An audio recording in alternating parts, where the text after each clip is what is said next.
Are you an introverted or an extroverted person?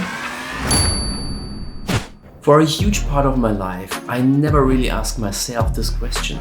It just wasn't necessary for me to know. But in reality, understanding this about yourself can make a huge difference. We all have certain stereotypes in mind when we think about these personality types. Extroverts are loud, social, and love to be the center of attention. Introverts, on the other hand, are quiet, withdrawn, and maybe a little nerdy. But is that really true? If you had asked me a few years ago, I probably would have given you a similar answer. Simply because I hadn't thought about it deeply. Now I realize that these categories are way too simplistic.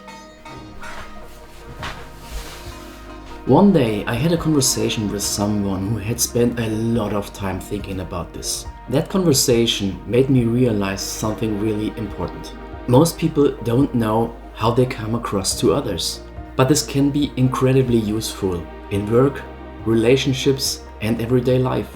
It's not just labeling yourself as an introverted or an extroverted. It's about recognizing that we all live on a spectrum, with our own tendencies which can shift over time.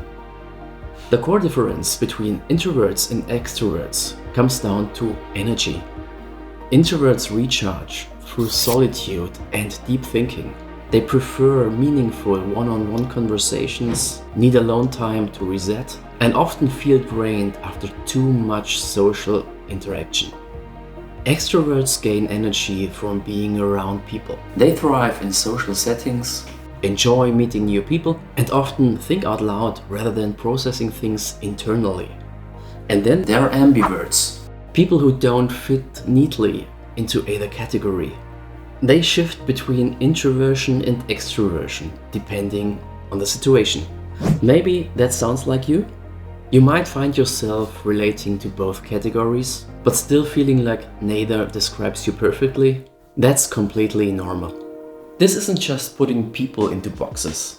It's about recognizing that we are all on a spectrum.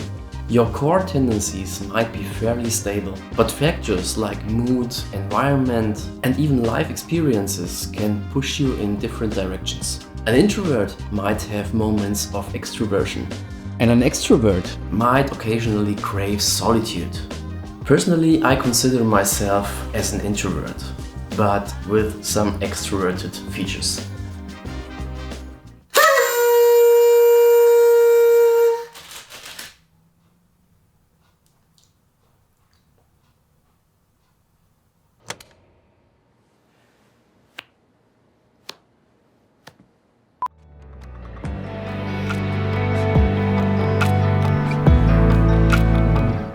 I gain energy from quiet moments and self-reflection. My best thinking happens when I have space to process things on my own. That doesn't mean I isolate myself. I love meaningful conversations and I value discussing ideas with others. But at the core, my decision-making process starts internally. A highly extroverted person might approach this differently. They might make decisions by immediately talking things out with a friend rather than first reflecting on their own. I definitely gain my energy out of being with myself. When I feel stressed, I often need more alone time than usual to recharge my batteries. I know I definitely need this to gain resources for work, but at the same time I recognize that I miss socializing.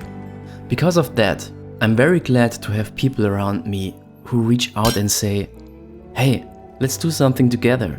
Go for dinner or whatever." This is very important because I believe we need to have this balance, even if it's just a tiny bit.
Understanding where you fall on this spectrum can have real benefits in your life.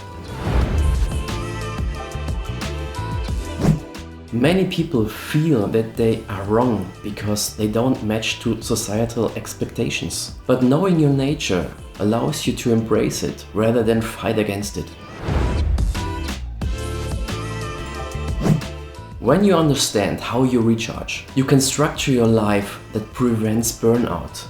If you're an introvert, for example, you will know to plan downtime after social events. And if you're an extrovert, you will understand why too much alone time drains you. Recognizing your own tendencies and those of others helps you navigate social situations more efficiently. Introverts and extroverts process things differently. Understanding this can prevent misunderstandings. Some people thrive in open office environments and group brainstorming sessions, while others work best alone. Knowing yourself allows you to create a work environment where you can be at your best. At the end of the day, understanding yourself isn't about limiting who you are. It's about playing to your strengths. Whether you lean introverted, extroverted, or somewhere in between, knowing your tendency gives you the power to shape your life in the way that works for you. So where do you see yourself on this spectrum? Let me know this in the comments. If you like this video, please hit the like button and make sure to subscribe to my channel and activate the notification bell to don't miss out any of my upcoming videos. I hope to see you again on my channel. Thanks for watching and see you in the next one. Bye bye.